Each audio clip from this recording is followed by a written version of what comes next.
এবং সেই টুকরো করতে হবে ধর্মের ভিত্তিতে। সেই কাজের বিরুদ্ধে দাঁড়িয়ে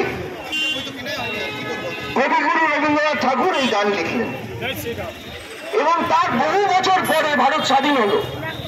আর তারও বেশ কিছু বছর পরে বাংলাদেশ তার স্বাধীনতা অর্জন করলো।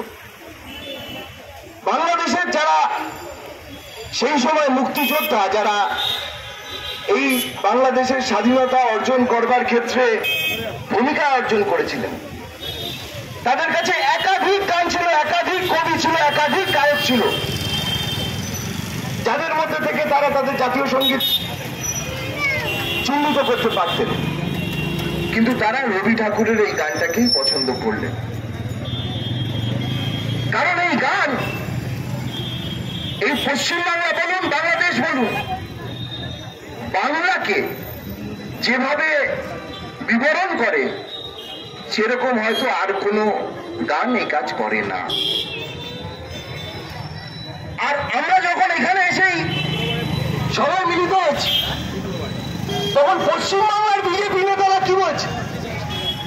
হেমন্ত বিশ্ব শর্মা অনেক দূরে আসামে, কিন্তু পশ্চিমবাংলাতে বিজেপি আছে।